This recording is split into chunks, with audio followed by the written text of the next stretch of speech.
Joe Buchanan. And Joe is an amazing musician. He's somebody who I've gotten to know over the last 5 or 6 years, but he's a tremendous musician who is sought after. We've had him fortunately out at our community, but he's always traveling. He's always on the go. So just to be able to get some time with him, to be able to go to Israel with him is a tremendous blessing for us.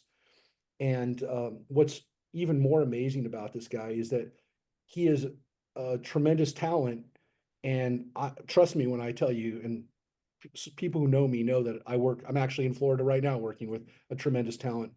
There are people who are far less talented than Joe Buchanan who have let their talent and their success go to their heads. This guy is an amazing musician, but more importantly, he's an amazing human being. And so when I tell you that um, that is one of the reasons why he creates such phenomenal energy everywhere he goes, is because not only is he a great musician, but he brings that goodness to everywhere he goes. So we're really lucky to have him with us, and um, he's actually going to give you a little taste. Not that you need it, because everybody here I know loves him, but he's going to open up with a little melody, a little song.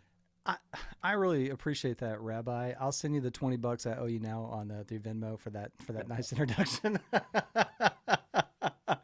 I think there's going to be so many mornings that we have on this trip where we're going to, share some songs, some morning blessings, and some time together and lots of things. And this will be one of them. So I'm going to play you something that you're going to hear on the trip. This is called "Sing a Song," and oh, my screen just changed. I'm spotlighting. Great. Tuck my shirt in a little You are bit. you are you are the man. So So this is something that you will hear. We have too much fun. This is something you're going to hear on the trip in the mornings at times. So I'll play it for you right now. It's called "Sing a Song," and yeah, it goes like this.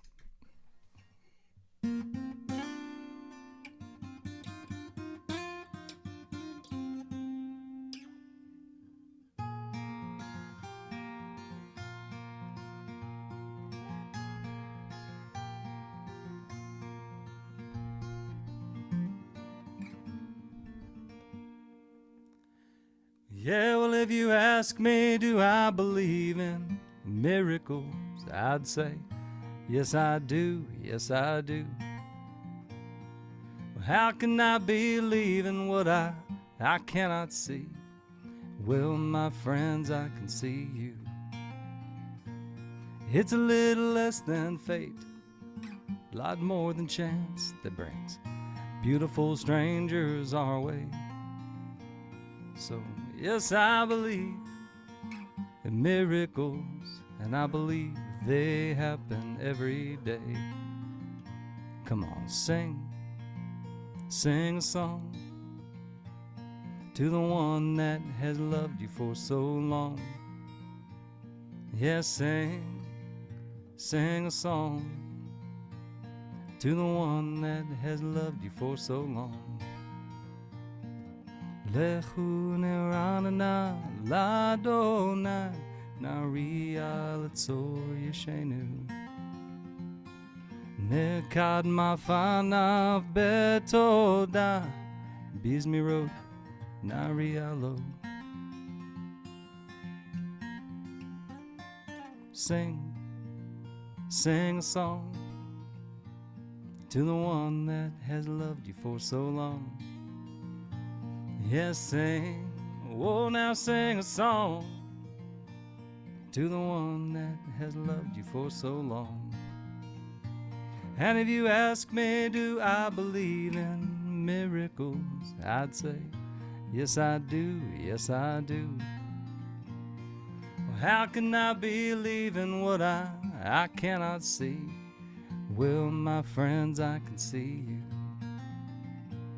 It's a little less than fate and a lot more than chance that brings beautiful strangers our way. So, yes, I believe in miracles, and I believe they happen every day.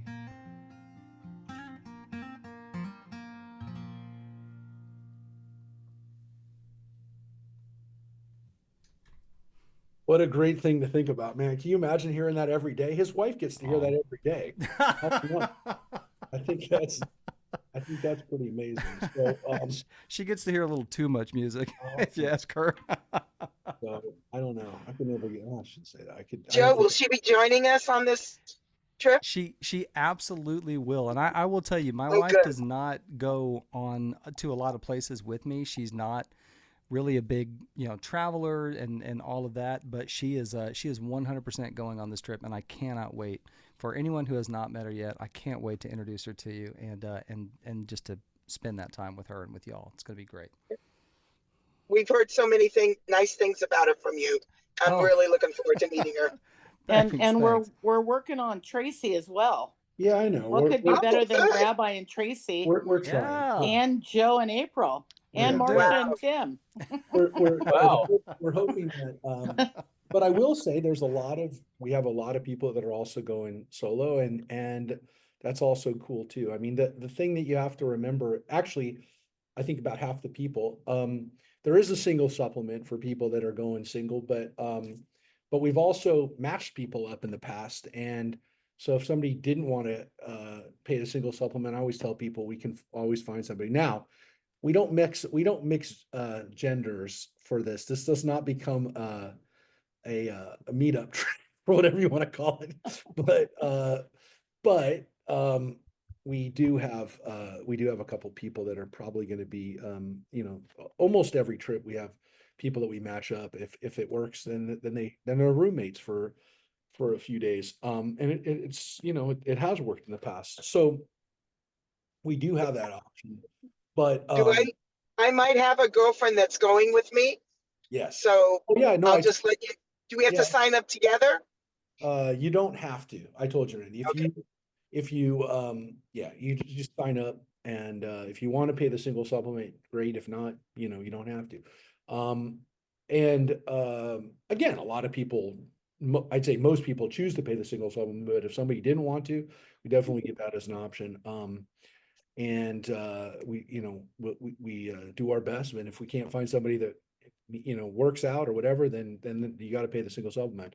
So I just want to kind of get into a couple of the things that, like, even before we take off, and I'm going to end with again how easy it is, because people sometimes say, is it really this easy? I go, yeah. You fill out the booking application and pay the money, and it's that simple. But people ask a lot of times, why do we not include airfare? And there are three reasons why we don't book a trip with airfare. The first and primary one is that people oftentimes now are booking with the airline that they use, or the credit card that they use, or the points that they use. And so people have their own systems, and some of them are pretty intricate, and it's great. People, have their loyalty points and everything else. So that's one of the main things. The other reason is that we've found, and especially on this trip, we have people come from lots of different directions. And so people will come, sometimes they'll come early, sometimes they'll stay late. And people do their own thing. Sometimes they go to Europe before, or go to New York and add a trip, somewhere else on either end. And so definitely on this trip, we have people come from different places. So it doesn't even help a lot of people if they're coming at different times. So that's another main reason why we don't. The last reason is that when we did do group bookings together for people, let's say we had 15, 20 people that were all going to travel on the same flight. The reality is once we booked the tickets, people would come back and say, hey, I can get just as cheap or maybe even cheaper on, a different way on different airlines, sometimes on that airline. The only thing the airlines would do was basically say, well, if you all want to travel together, you can travel together on a booked fare, a group fare, but it wasn't necessarily a cheaper fare. And so for all those reasons, it didn't make any sense and I haven't done it for years, to give people a reason to book the airfare together. What I always do is tell people the flights that I'm coming on, and if people want to come on those flights at the same time, that's great. If not, come on whatever flight is best. Rabbi, Yes. can we ask questions while you're talking, or would you like us to wait till the end? No, you can pop in. Okay, just a real quick one about this. The airfare, Mhm. is LL the only airline that's flying there right now No, it's a very good question, and from LA? let me answer that right now. So, from LA, yes, and that was the case even before October 7th. There were not direct flights from on other airlines, mainly because again, it's a very long flight. No, very long flight, but it's a longer flight than most airlines like to commit to. And they're Yeah, I'm really on my they're headphones. really I can they're listen to really it in using there. they're really using Newark. Airlines are really using Newark as a hub for Israel, because so many people go out of New York. So people are traveling out of the New York area, tri-state area, and they mainly use Newark. So Newark is definitely the cheapest airline to fly.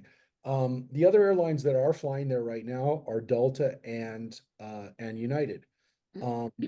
Both airlines have pretty competitive flights prices out of Newark. I was looking for some people that are coming on the trip from the south. Um, really, Miami has a flight to Israel, or actually, I think out of Fort Lauderdale. And the but it's not cheaper than Newark. So if anyone is taking a non-direct flight, I definitely recommend looking at Newark as the airport you fly out of.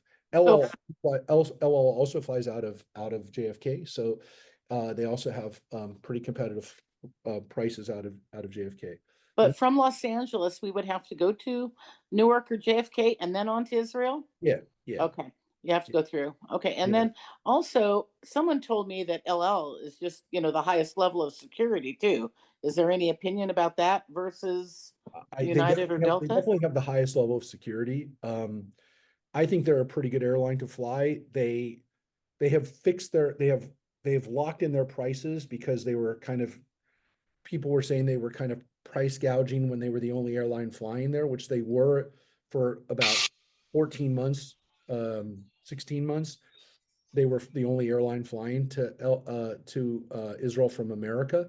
So now that there's a little bit more competition, but they've also decided that they were going to lock in a price and not let it go higher, which people were not happy with what they were doing during this time.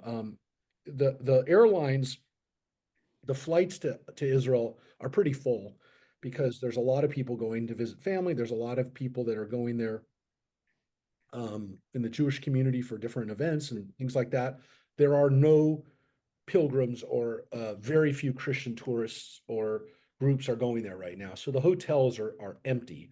So we're getting a pretty good rate on hotels. We're getting a very good rate on hotels, and we're getting really good hotels because unfortunately they've been decimated. You're going to find that people on our trip are going to be very appreciative of our being there, and you're going to find people um, just overwhelmingly happy to see us. Which, by the way, I will say right now is not the case in every country right now. I will, without again getting into politics at all, I will tell you that Americans are not finding welcome receptions in some countries right now, unfortunately.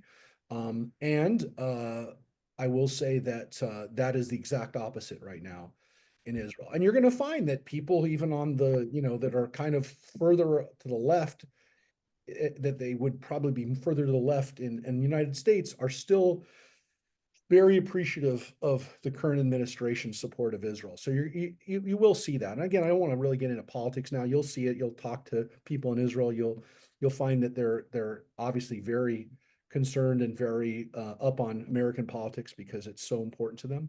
But I'll let you see that and experience that when you're on the trip. It's one of the features of this trip. So Rabbi, yeah, just to confirm what you just said, when we were there in January and February, you took us to the King David Tower Museum, the new museum. There was nobody there. I went into an exhibit, an amazing interactive video exhibit of the history of the Middle East, fascinating with these video walls, and I'm the only one in there. Yeah. It was just crazy. It's I mean, it's wonderful in one way because it's like going to Disneyland with no lines. But then that's it what I thought. Yeah, but Disneyland then with it no also lines. but then it also is kind of depressing because you realize that it's not good for the people there, and that's one of the reasons why what we're doing is also wonderful, because you'll have just a great feeling being there. So there's three features of this trip. Thank you. And Philip was actually with us on our last trip, which was a trip that kind of helped us put together this trip in a way, because this trip has three features. The number one feature is Joe Buchanan. The second feature is that this is the first trip that we're taking of this kind of beyond just what this is, which is that when Philip went on the last trip that I took in January, into January, beginning of February, that was only in the South. And so this is a trip where you're going to see that. You're going to see the stuff that you need to see, because it's going to be part of trips for the future. It's unfortunately now part of our history. It's part of Israel's history. It's a part of Jewish American history now too, because we're all attached to those places. The Nova Festival site is now a place that must be seen. And it's tragic because it's a beautiful place and it's a beautiful park, and it would be nice to see it as a park, but it will never be a park again. And so that's the other element of this trip. And then the third element is that this really will give you a chance to see all of the land of Israel. So if you've never been to Israel, you will have a chance to see places in Israel that you must see. So this is a really, those are three elements. It's three trips that I think any of those would be reasons to go, but you're getting all three. And so let me talk about the trip and take you through the itinerary. So always on our trips, we take, really good buses. They're high quality, buses with, they're well maintained by their drivers. There's a pride of ownership or maintenance on their buses, and everywhere we go is going to be accessible for people with any mobility issue. It's never an issue. We've had people as young as a year and a half ago, including that was my daughter at a year and a half, and up to 96.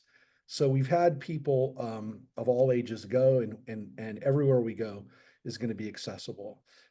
This is an example of one of the people that we had come and speak at one of our trips. This is Ephraim Sneh, whose father was a member of the Palmach, and who was one of the original members of the Knesset, and he also Ephraim Sneh was also a member of the Knesset. And we'll always have some security briefings and kind of what's going on in politics. We'll have some time to discuss that with people who know. And again, specifically our first day of the trip, our first full day, the day we get there, you're just going to get settled in the hotel.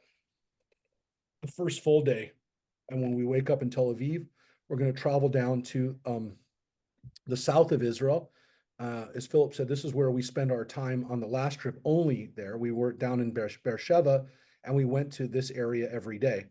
Everything that you see from this red line here, was all area that was overrun by terrorists on October 7th. Okay, so this is how far the terrorists got to these places. They were trying to get here to Beersheba, and eventually their hope was to link up with Palestinian terrorists on the West Bank and cut Israel in two, which could have been done. As you can see how close they were. They weren't successful in that, but they overran this whole area.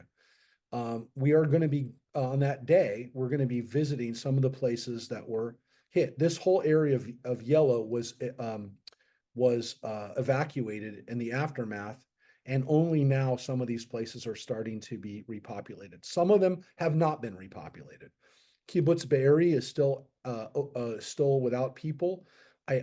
We probably will be at Kibbutz Be'eri. That was one of the kibbutzim that's on our plans to go to. We're going to be going to the city of Sderot, which is being repopulated right now. It's a large city of about 50,000 people. It's the city where people come to when they want to see what it's like to be this close to Gaza. Remember, this is not occupied territory. This is not the West Bank. This is not any part of occupied Israel. This is part of Israel. Everything on this side of this Gaza border is Israel. And so when people want to see what it's like to live near Gaza, they come to Sderot. So we're going to be going here to Sderot for sure. And we're also going to be going over here to the Shuva Junction, which is where we're going to be serving some meals and helping just for the day visit with some Israeli soldiers who are going in and out of Gaza right now. This is one of the main roads into Gaza for the IDF. And we're also going to be going to Kuma, which is over here, which is where they've kept the burned cars. They call it the Burnt Cars Memorial, and that's where they've taken the thousands of cars that were sites of murder on that day. Can I just say, it gives the IDF soldiers a real boost to hang out with Americans or anyone at that relief station. Absolutely. It's fun for them. And by the way, just so you understand what we're talking about, and here is where Be'eri is, here Ra'im, right next to here, this is where the Nova site is. So just again, to keep this in mind, the distance from Sderot to here is about 5 to 6 miles. It's about 15 kilometers from here to here. So it's not very far. All of these things that we're going to be seeing are within about 20 miles, 15, 20 miles of driving. And so that's where we're going to be in the south. And so again, some of the things that you're going to see there, this is the Burned Car Memorial. This is Shuva Junction. This is some of our people. There you can see John and Kathy are serving meals there to the soldiers at Shuva Junction. And this is the Nova site.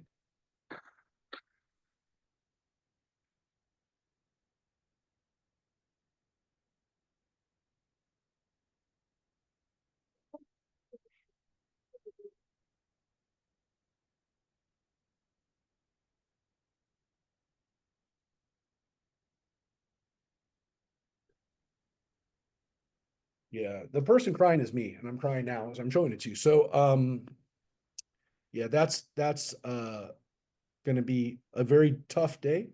And we're gonna be doing it from Tel Aviv, returning back to Tel Aviv in the evening. And yeah, I think that by doing this together and doing it in a way where, again, the people who are going to be taking you through these places are survivors of Nova and people who were there. They're going to be able to answer your questions, and you'll be able to see it with your own eyes. It's very hard, but I think it's very important for you to be able to go back and tell people what you've seen. So from there, we're going to be going to the holy city of Jerusalem from the next day. We drive from Tel Aviv to Jerusalem. Breakfasts are included every day. And again, a lot of people know that the breakfasts in Israel are amazing. They're full breakfasts with, omelet bars and everything else, but all the fresh bakery and all that stuff really gives people a chance to start the day right. And you have to use a little self-control, a little willpower not to go nuts, but it really does. It's amazing. Fresh vegetables, fresh fruit. It's amazing the spread that's put out every day in Israel. And so when we get to Jerusalem the first day, we'll have a chance to start seeing some of the important sites in the holy city. Really kind of the first day is seeing biblical Jerusalem and Jerusalem from the Greco-Roman period, from the time of the Maccabees, and going into see some of those sites that are so important. And again, some would say the most important, like going to the Wailing Wall and going to the old city, to the Jewish quarter, is super.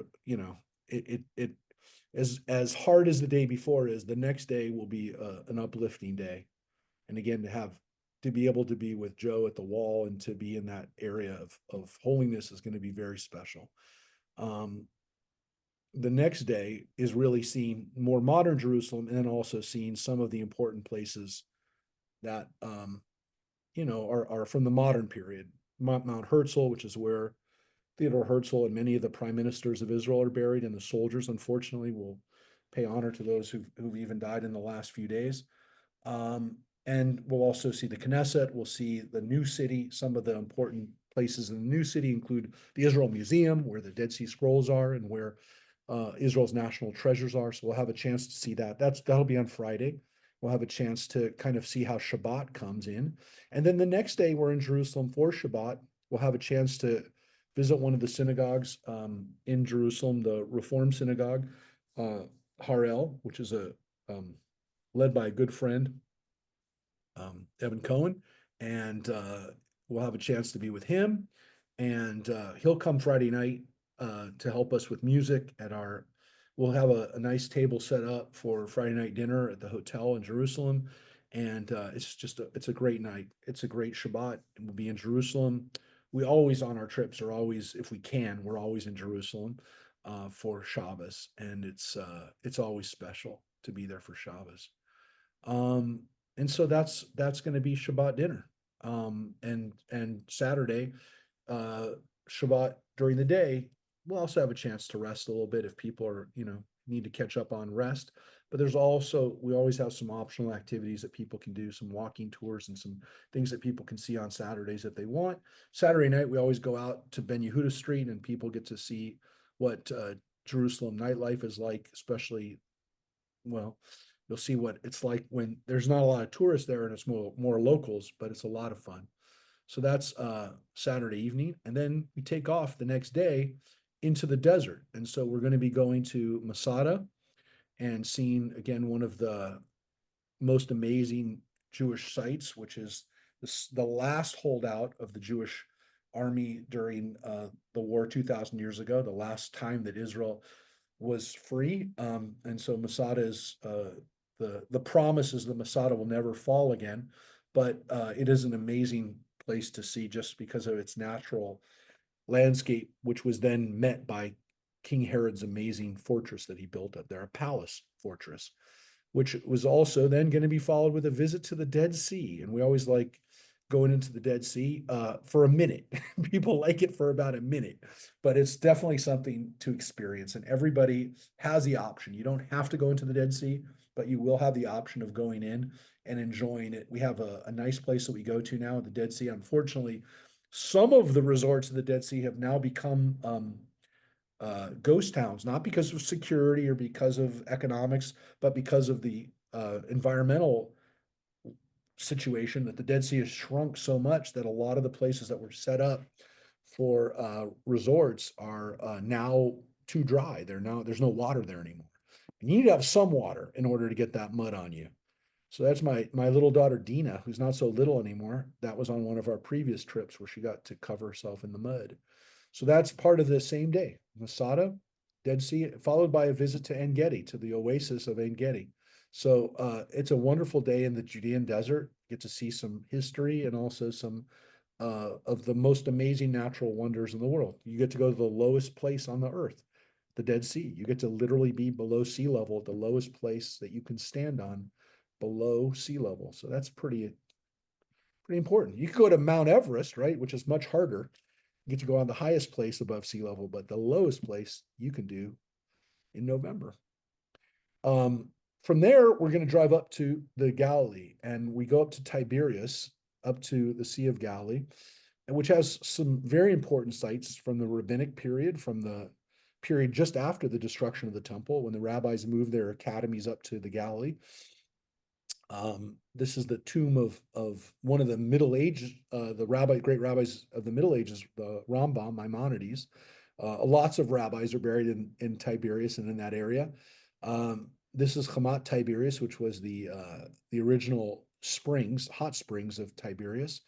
And this is what they call the Jesus boat, which is the boat in Gennesaret, the boat that they fished out of the Sea of Galilee about 20 years ago, that is from the time of Jesus. And some people, said, "Oh, this is the boat that Jesus was on in the Sea of Galilee." Well, not likely, but he was on a boat at least similar to this, which we learned a lot about the boats and how people lived in the Galilee during around that time. And so a lot of Christian pilgrims go there, but it's a really interesting exhibition at Gennesaret, which is a kibbutz that's right on the Sea of Galilee. So we'll be staying in Tiberias. We'll be right on the Sea of Galilee. And you'll be able to see it up close. And I don't think it's probably going to be the right weather to go in, but if you want to in November, jump into the Sea of Galilee or the Kinneret, as it's called in Hebrew, by all means. Just know it's probably going to be cold. Also in the Galilee, we're going to see a couple of important sites. We're going to go to Sfat, which is where the during the Middle Ages, the later Middle Ages, the 1600s, the rabbis of the Kabbalah, of the Kabbalistic movements, moved to that area of Sfat and started writing and composing music. They wrote Lachadodi in Sfat. And today Sfat is a place that's filled with art. Many of the artists are religious artists who are working within the religious sphere, but creating visual arts. And then there's other more modern art that people have. They love to get Judaica in Sfat. So it's a great thing. Oh yeah, I forgot Joe. Yeah, Joe's leading Friday night services. Just can we have our own? Yeah. Evan's going to come to visit with us, but Joe's doing the music, just so you know. Yeah. Evan is not having the music. He's not doing the music. He's done music in the past with us, but Joe is doing the music with us, and we'll be doing music every day. But on Friday night, it's going to be Joe's show. So that was my mistake of not saying that Friday night we're not going to have music, but we always have. Evan comes, talks about what's going on in Israel with the community, and he is really looking forward to it. I told Evan about Joe's music, and he loves Joe's music. He's a fan from Israel. So people in Israel have heard Joe's music, but we're trying to get more people to hear it and understand what's going on in American Jewish music. And so Joe's going to be doing a show probably in Jerusalem, either Thursday night or perhaps Saturday night, but I think it's probably going to be Thursday night. But we're working on dates. We don't know the days he's actually doing the shows, but he's going to be doing the shows there, and he's probably also going to be doing a show either in Haifa or somewhere in Tiberias in the Galilee, when we're in the Galilee. So one of these nights, which will either be, again, we're in the Galilee Sunday night and we're in the Galilee Monday night.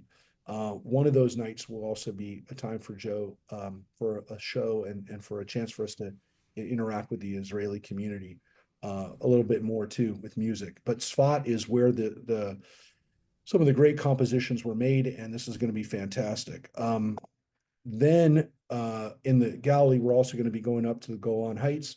We go to an area where we get to look out over there and see some of learn about the battles during the Yom Kippur War. We also always go to a winery in the Golan. That's where some of the great wineries of Israel are in the Golan Heights. And we'll also be looking into Syria, where Israel is now protecting the Druze minority there in Syria. And so things have changed a lot in the Golan and the Galilee just in the last year and a half. And I think having Joe up on the Golan Heights singing and hopefully bringing peace, at least the wishes that we have for peace in the area are going to be really special, because you have a chance to see how vital the Golan Heights are, but also how close Israel is to Syria, and literally you can almost see Damascus from the Golan Heights. It's literally 35, 40 miles away, Damascus. So it's very close by, and I think it'll be pretty moving to be up there. After being in the Galilee, we're going to take ourselves down to the east, or excuse me, from the east, we're going to be driving west towards Rosh Hanikra, towards the coast, the Mediterranean coast. And we're going to go to Rosh Hanikra, which is a beautiful grotto on the coast, right near the border of Lebanon.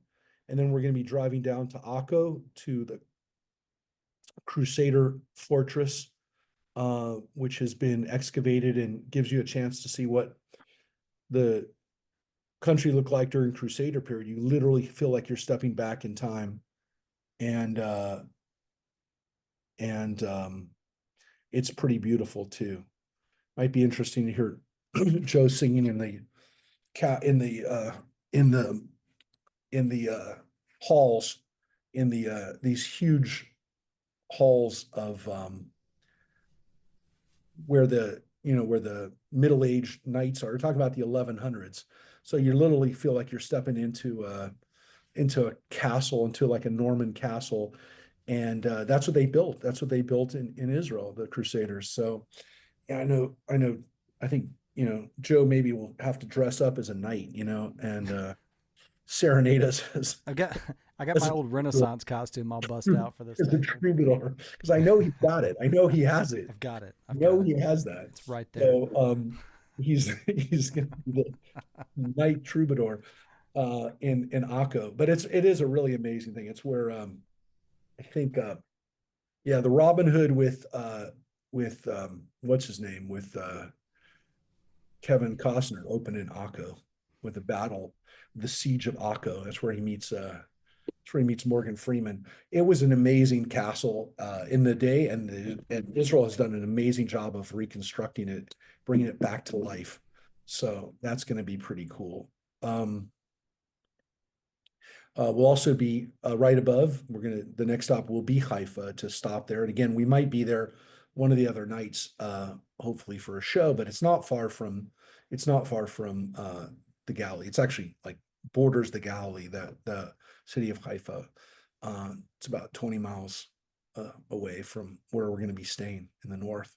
But it's an amazing city. That happens to be the Baha'i Temple, which is a place that people go to again see where the Baha'i faith kind of has its headquarters. Their American headquarters are in Illinois, Wilmette, Illinois, but their headquarters here in Haifa are for the world. And that's our major port city, and the third largest city in Israel is Haifa. From there, we finish the day in Caesarea, which is Caesarea is also on the Mediterranean coast. So we're going to be hugging the Mediterranean coast from Rosh Nikra to Akko to Haifa, and then finishing up in Caesarea. Caesarea is about an hour and a half or so from Tel Aviv, but it's another world way, because what it is it's an amazing place where you can see the palace of King Herod. That was Herod's personal palace, which was literally built right onto the Mediterranean. There's an amazing amphitheater and beautiful hippodrome where they would race horses all along the Mediterranean. And it was King Herod's pagan complex. He had an amazing temple that he rebuilt, right? He rebuilt the temple in Jerusalem for the Jews, but he also built this amazing town, Caesarea. He built it literally from scratch, built it up from nothing into this amazing metropolis for his pagan subjects. So it shows you some of what Herod did. And of course, we'll also be at Masada, which is where he built in case the Jews or the pagans turned on him, which was what would have been his last hideout. He didn't need it in the end. He ended up living a long and to an old age, but he knew everyone hated him, and that's what Masada was for. So he built amazing things and was hated by everybody. So including his own family. So you'll see Caesarea, one of my favorite places to see. It's also a place where Hannah Senesh wrote her very famous Road to Caesarea, the song that's known as Eli, Eli. She wrote that about her time at the kibbutz there at Caesarea, and it's a beautiful, beautiful place to see. So we finish there, and then we come back to Tel Aviv. And so we're in Tel Aviv at the beginning, and we're at the end. And the last night will be in Tel Aviv, and then we'll go with everybody who has a flight that night, which will be most people. We'll go back to the airport, and that will be a chance. We'll have a final dinner together. Joe will have a final sing along with us, and we'll have a chance to kind of wrap up together. And I'm so excited to be with some great people. The people who are coming on this trip are phenomenal. But again, to have Joe on this trip is just is so amazing. He is again, a treasure of Jewish music, and he's in the process of writing some song. I mean, he's actually an album is about to come out. He's always writing, but he's got an album coming out. When's it coming out, Joe? September. September is going to be that's the release window that we're looking for, but we'll have a couple of singles along the way, and I'm writing some original music for this trip. Amazing. So you heard that, folks? You're going to hear songs before they're even out. And who knows, maybe an inspiration, you being with him as he's seeing some of these places. Joe, this is going to be your second trip to Israel, right? This is only, It is. It so is. this is I, something real special for him. I want to turn it over to him. I've talked for 35 minutes, so I'm turning it back over to you. you know, Rabbi, I could listen to you. I could listen to you talk all day. So no worries at all there. I will say, just from my end, for anyone who, if this is your first time going to Israel, one of the things that happened with me that made it a bit of a challenge the first time that I went was there were so many expectations that I had going into it. I had so many people that would say, this is going to change your life. You're going to feel this. This is going to happen. The moment you see this, everything will change. It was so much from all these great experiences that people had, or these, these incredible moments. And when I first got there and we first got to Tel Aviv, I was having a hard time kind of figuring myself out while I was there. It was a lot to take in. There was a lot going on. There were a lot of protests at that time. So it was like, I felt a little lost. And it probably was not until a couple of nights in that I finally decided I'm going to stop looking for everything that everybody said I'm supposed to experience and feel when I'm here, and just figure out what my own experience is in this moment. And it sounds like that should be intuitive, right? You should just it was remarkably hard to do when I first got there. But the moment that I could do that and just go, what is this for me? What is this to me? And just absorb what was happening and enjoy my time in the space that I was in, all of a sudden, it was a different experience and everything really opened up. And I'm glad I was able to do that and intentionally did that earlier in the trip. I'm really, really glad. And I can't wait to get back. I'm very, very excited to get back. By the way, that's super advice for everybody, especially, again, for people who haven't been there or haven't been there in a long time. If you haven't been there in 20 years, I'm not going to say it's not like you've been there but you're going to see a very different Israel. You're going to see things that you can't even believe that have happened in 20 years. And I don't mean that in a bad way. I mean it really in it's just kind of amazing what's happened. Some things you'll see and you'll remember, you'll have great feelings about, you'll like, wow, that's a whole city that wasn't there before. But it is always good, I think, to follow what Joe's advice, which is, set aside what other people are telling you, what other expectations, what I tell you, experience it, try to be in it for yourself, and try to soak up something that is what you see and the way you see it. And again, hopefully you'll learn a lot, you'll experience a lot on this trip, but at the end of the day, you got to process it through your own eyes and your own experience. So I think it's super valuable to see. And I love seeing Israel through through other people's eyes. This is probably my 30th time. I don't know. I keep saying 30th time, and Wow. I've been saying it for 10 years, but I think that not only do I see something new every time I go, but every time I've been able to be there with other people, I get to see it through somebody else, and that gives me so much enjoyment. Like when people say, what's the best part of being a rabbi? Taking people to Israel is one of the things that I love the most about my career, my life, is taking people to Israel, and that's why we've done it. This is the 11th time we've done it since 2006, and for those who are a part of our synagogue in Santa Clarita, Joe's been out there and he's seen it. We don't have a very big place, and so when we say we've taken people, and not always just through the synagogue, but the majority of people who've gone have been on our synagogue. And Philip Wasserman, this will be, if he ends up going, I don't know for sure he's coming, but if he goes, this will be his third trip with me in the last 4 years. So 3.5 years. So that's how much he's loved it. And that's how much, again, people who've gone on our trips before. Randy was with us 3 years ago too, or 2 years ago. It's not even gonna be 3 years, but if she goes, and I think she's going. So people know that this is something that I'm 100% committed to making sure you get the most out of it. We always give people that Shabbat to relax because you're gonna need it. We are packing stuff in, and again, if you opt out of stuff, we've had people. I think Philip actually took a day off when he went on the trip with Kelly.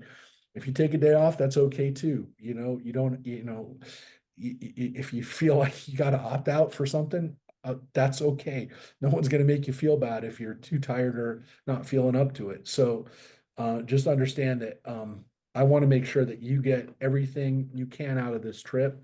And so we'll make sure that, that if you need something, if we can accommodate it, we'll definitely do it. So we've accommodated lots of stuff over the years. And so we want to make sure everyone has the best trip possible. Rabbi, I just want to say one thing. Visiting Israel after October 7th was so much more meaningful for me than the trip we did in February of 2023. 2023 was an amazing trip, but I think going now is more impactful. Yeah, And a lot of that is the reaction you get from the people. Yeah, I think for all of us who care about Israel and who feel in some ways helpless, this gives us a little bit of a chance to feel a little less helpless. And that's been the hardest thing for me, in addition to just the overwhelming sadness, right? The overwhelming loss and grief and horror at war and everything else. I mean, that's the worst, but the feeling of helplessness comes second. And this does a little bit to alleviate that sense of helplessness. Just being there, just seeing the reaction of people when you hear that you've come and visited them, it's unbelievable. And I'm hoping that will change soon. I'm hoping, and that'll take time, and I believe it will. But right now, you will have that feeling of, I did something. I literally, I made everybody who I came in contact with there, everyone's going to say, it's so good to see you here. People you never met. I mean, Philip, it's not like you visited family there. What you're talking about strangers. You're talking about strangers on that was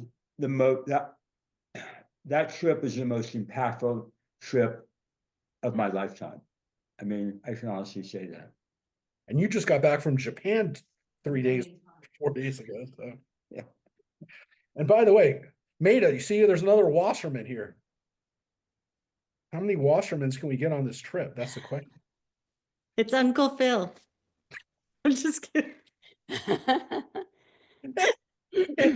It's not, but it's funny, right? I didn't even think about that. I have two ends. Yeah, but it's pretty cool. So there you go. It's a washerman trip. We'll see if we with two M's. That was originally the name for the trip we were going to have, but it didn't pass the focus group. Oh gosh. Waterman. We'll take a Waterman too. If your name's Waterman, we'll consider that close enough. So it's really, really simple. Again, a lot of people here have already registered. If you haven't, it's super, super simple because again, the only thing that you have to do is fill out the the booking form here, which is very simple to fill out. And basically we need it for your passport number expiration. They need it in Israel. And this is real simple. There's no Petra extension on this trip, so we're not going to Jordan. But because they needed it in Jordan too. But anytime you go to a foreign country now, you need to get a what they call an ETA. Basically, it's a visa, and you handle that yourself. It's very simple to do. You basically go on everybody who registers will send you the link so you can do it, but you can do it anytime, and you can I think it costs how much does it cost? $18, $17, something like that. Help me out. Somebody, I should know this. It's not very expensive and you use your credit card to buy it, but everybody needs to do it now. And you do it on your phone. I mean, you don't have to print out anything. There's no card. It's attached to your passport, and you need one of these for every country. I mean, England, you need it for, I guess you don't need it for Mexico, but you need it for Australia. I mean, it doesn't matter if it's an English speaking country. You need these ETAs now. They all require it. It's kind of silly, but it is super easy to get. And I don't want to tell anybody this, but technically speaking, you could do it on the plane. You can actually do it from your plane, but it's you have to make sure, of course, that your visa doesn't expire before you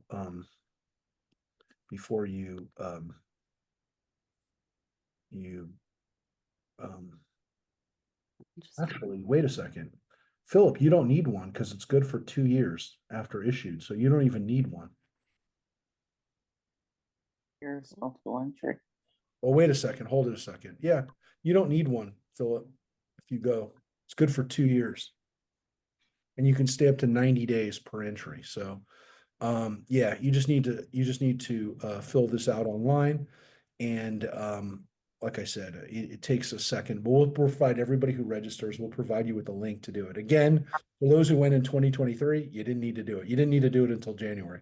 That's when this all started. So Rabbi, not just Israel. Yes. So Rabbi, I don't need to do it? Oh, wait, 2 people are going. That's okay. Go ahead. I'll wait. Marcia, go. Okay. I just wanted to also remind everybody that I didn't realize my passport will expire within that 6 months.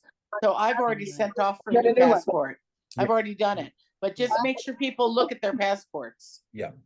Yeah.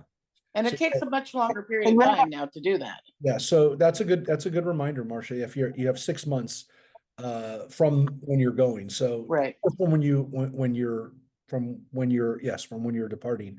So you Right. make sure that if your passport expires before May of 2026, And mine does. new passport. So Right. that is important to know. And as Marcia said, it can take several weeks now. Yeah.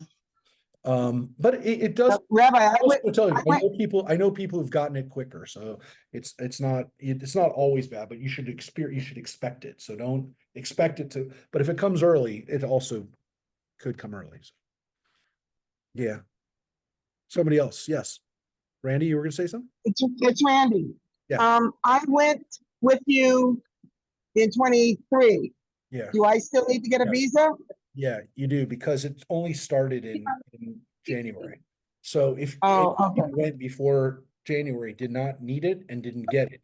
So you need to get it because now, if you decide to go in 2027, for example, before November of 2027, your thing will still be good.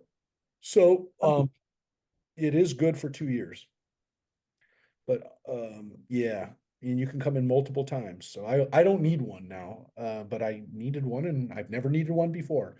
But like I said, I went to England 3 weeks later and I needed one for England now. So there you go. It's part of, should be easier to travel now and it's now harder. So but again, this is not an Israeli thing. This is a worldwide thing. So definitely look at your passport and make sure that it's up to date, and know that for whenever you're traveling, you better make sure you don't get a visa, because there's a high likelihood that if you go anywhere in Europe, you're going to need to have one. You're going to need one of those ETAs for the country you go to. So I want to make sure that we answer people's questions, because chances are, if you have a question, somebody else might have that question too. But let me answer one question for everybody about travel.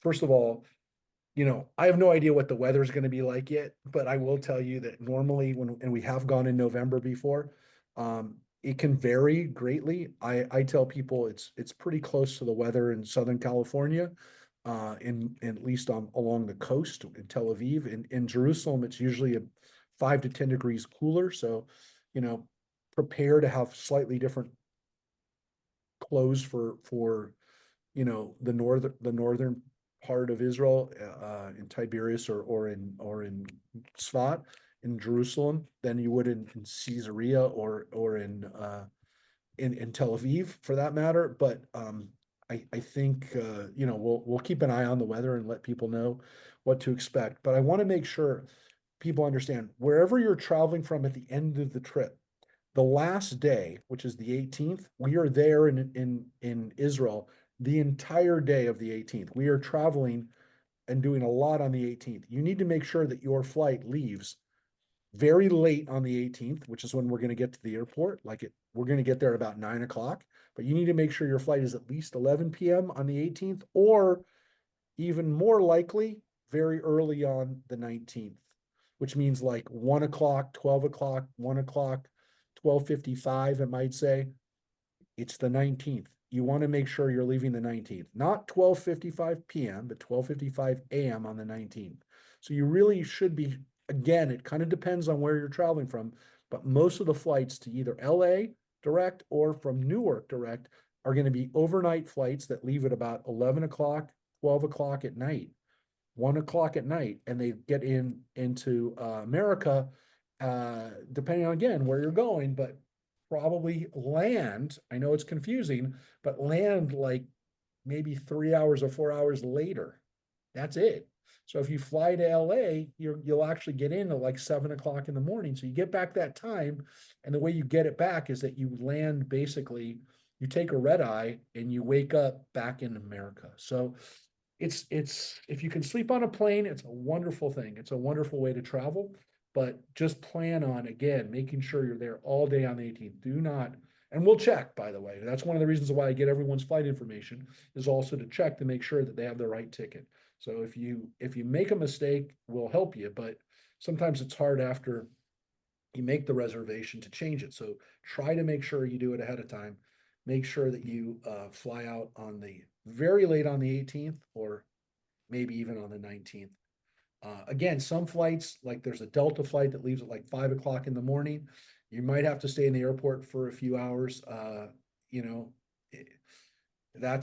It is a possibility, but and if you want to stay overnight at a hotel, there aren't hotels right by the airport in Israel. I will tell you that.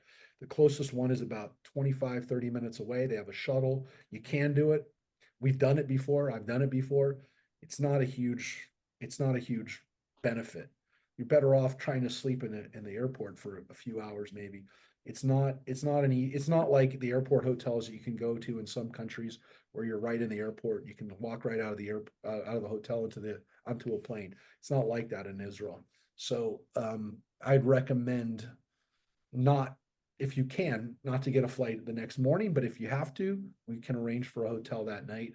They're not that expensive usually, and we can arrange that for you. If you can't find a flight that works for you, let us know. Let me know. And everyone has my contact. Everyone has my email, my phone number. So please don't hesitate to reach out to me and help. And if I can help in any way, make this so that it's something for you that you can do easily. And we want to make it accessible for everybody. And that's why we do this. So we're very excited to have everybody on here. I really appreciate Joe staying up. Joe, this is still past his bedtime, and I guess it's 6 o'clock for me, but I'm exhausted for some reason already. But yeah, for our friends back in the West Coast right now, you still can have dinner. Enjoy that. But are there any other questions? Anybody else has any questions, any comments, any time? You want Joe to sing a song? Joe, could you sing a song for us? I mean, you have a guitar. Could you? Sure. Could you I just happen to have this with me. I'd be happy to. I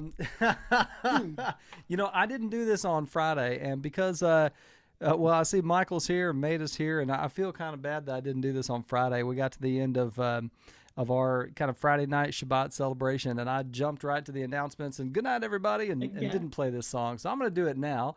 I very much believe that, because of let's face it, what is it? We're 0.202% of the population. It's a tiny number. We're a tiny number of folks. So anytime we get together, we create these small towns, these pocket communities wherever we gather up. And we're going to be doing that along the trip. So I'm going to play this tune for you. This is called Small Town Tonight. It goes like this.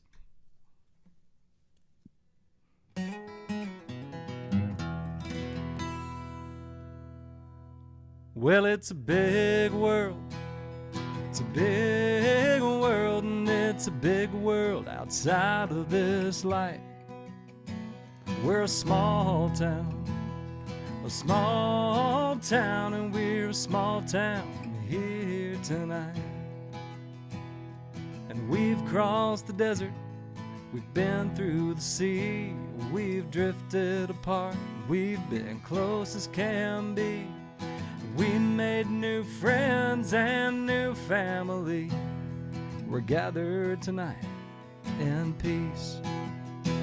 It's a big world. It's a big world, and it's a big world outside of this light. We're a small town, and we're a small town here tonight. Well, and if you're feeling alone, yeah, well, you're not on your own. We've all been there at times in our lives. Fill up that cup, yeah, come on, raise it up. We saved you a place at our side. It's a big world, it's a big world, and it's a big world outside of this life. We're a small town, and we're a small town here tonight. Many road maps exist, there's a lot of exits. It's okay to get lost on the way. I'm a traveler too, and I'm glad I met you, 'cause it looks like we're headed the same way. And it's a big world, it's a big world, and it's a big world outside of this light. Oh, and we're a small town, and we're a small town here tonight. Yeah, and we're a small town here tonight. Whoa, and we're a small town in here tonight.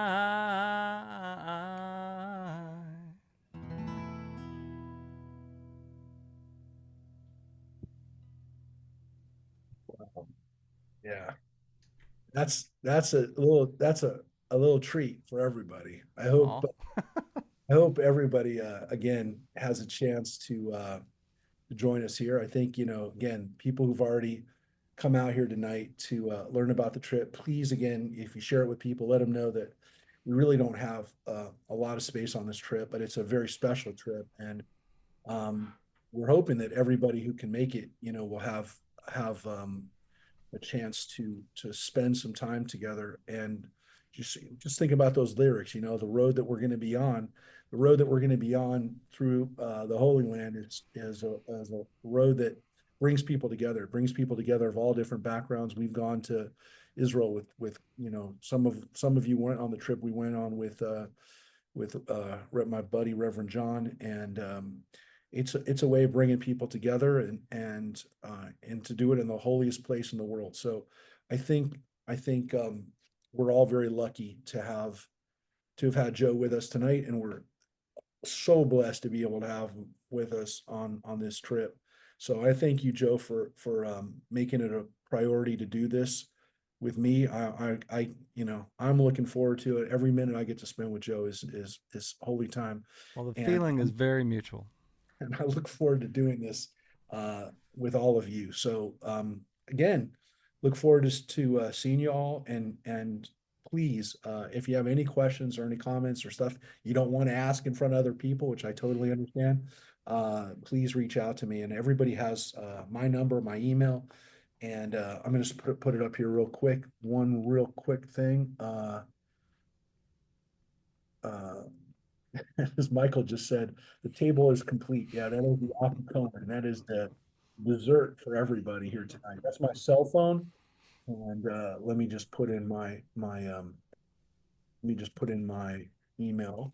This is my direct email so that people can get through and email me with questions or comments, or again, just again, anybody has anything that they don't want to say in front of me, I totally understand. So I look forward to seeing you all. That's a great way to hit the hay for me tonight. And I look forward to seeing you all soon. And again, thank you, Joe. Thanks for giving us the nighttime song. It's been an honor spending this time with y'all. It's been an honor seeing you again, Rabbi. I can't wait to be there with y'all. Looking forward to this. We're going to have an incredible time. We're going to remember it forever. Thank you. Here, everybody. Good night. Good night, Thanks, y'all. Good night. I look